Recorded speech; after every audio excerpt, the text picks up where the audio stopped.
A secretaria xeral do Partido Popular de Galicia, Paula Prado, volveu comparecer en rolda de prensa esta semana, como todas as semanas.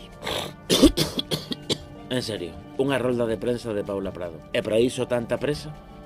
Estamos en plena época de quintudemia ou quintupandemia ou como se chame. Estou enfermo.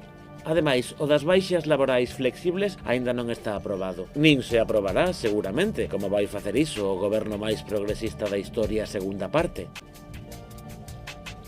A comparecencia da secretaria xeral do Partido Popular de Galicia non aportou nada novo. Xa sabía eu que non ia aportar nada novo. Que pasa, que non vedes a televisión de Galicia? Todas as comparecencias de calquera membro do Partido Popular e por extensión do Goberno de Galicia son iguais. Se alguén critica algo é que están manipulados pola oposición, porque se exixen unha cousa a que se comprometera por escrito o Partido Popular e non a cumpre, a culpa é súa, que se deixan intoxicar. Está claro que España debe parecerse máis a Galicia e adoptar o noso modelo de política útil e centrada nos problemas reais da xente. Non nos escoita, non nos atende, non nos recibe. Os ofendidos somos nós. Nós non estamos facendo nada máis que defender o direito de calidade de vida de nosos fillos. Hai un compromiso firmado. Yo quería lanzar también un mensaje a las familias de que no se dejen intoxicar. Los que sí están intoxicando a la sociedad ourensana son ellos con su terminología que confunde a todo el mundo. No vamos a tolerar descalificaciones de ese tipo, ni intoxicaciones, ni que estamos mal informados, ni que...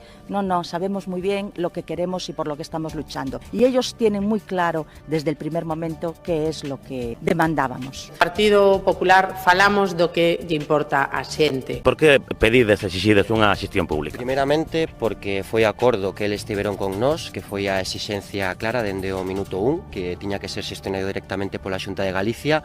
A súa palabra non sei o que vale. A política que serve do Partido Popular. Solicitamos esta semana a entrevista de novo ca señora conselleira de Política Social. Foi solicitada por rexistro. Entón, a ver si nos contesta desta vez, porque a anterior xa pasaran 3 meses, entonces pois volvemos solicitar outra.